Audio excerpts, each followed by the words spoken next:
Hello, everyone. I hope you're well today. Today's reading is for Genesis chapter 40. And it came to pass after these things that the butler of the king of Egypt and his baker had offended their lord the king of Egypt. And Pharaoh was wroth against two of his officers, against the chief of the butlers and against the chief of the bakers. And he put them inward in the house of the captain of the guard into the prison, the place where Joseph was bound. And the captain of the guard charged Joseph with them, and he served them. And they continued a season inward. And they dreamed a dream, both of them, each man his dream in one night, each man according to the interpretation of his dream, the butler and the baker of the king of Egypt, which were bound in the prison. And Joseph came in unto them in the morning, and looked upon them, and behold, they were sad. And he asked Pharaoh's officers that were with him in the ward of his Lord's house, saying, Wherefore look ye so sadly today? And they said unto him, We have dreamed a dream, and there is no interpreter of it.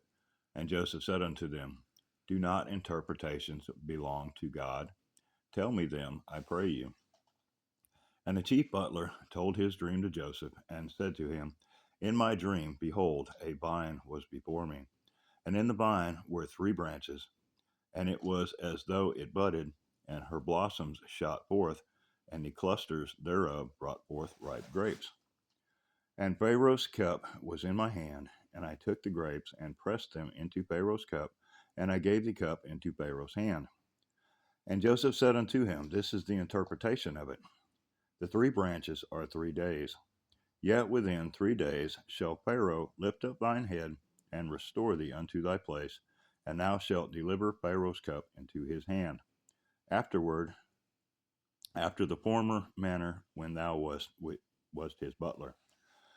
But think on me when it shall be well with thee, and show me kindness, I pray thee, unto me, and make mention of me unto Pharaoh, and bring me out of this house. For indeed I was stolen away out of the land of the Hebrews, and here also have I done nothing that they should put me into the dungeon. When the chief baker saw that the interpretation was good, he said unto Joseph, I also was in my dream, and behold, I had 3 white baskets on my head. And in the uppermost basket there was all manner of baked meats for Pharaoh, and the birds did eat them out of the basket upon my head. And Joseph answered and said, This is the interpretation thereof. The 3 baskets are 3 days. Yet within 3 days shall Pharaoh lift up thy head from off of thee, and shall hang thee on a tree, and the birds shall eat thy flesh from off of thee. And it came to pass the 3rd day, which was Pharaoh's birthday, that he made a feast unto all his servants, and he lifted up the head of the chief butler and of the chief baker among his servants. And he restored the chief butler unto his butlership again, and he gave the cup into Pharaoh's hand. But he hanged the chief baker, as Joseph had interpreted to them. Yet did not the chief butler remember Joseph, but forgot him. Thank you so much for listening in today. I hope you have a very blessed day, and chapter 41 is tomorrow. Lord bless.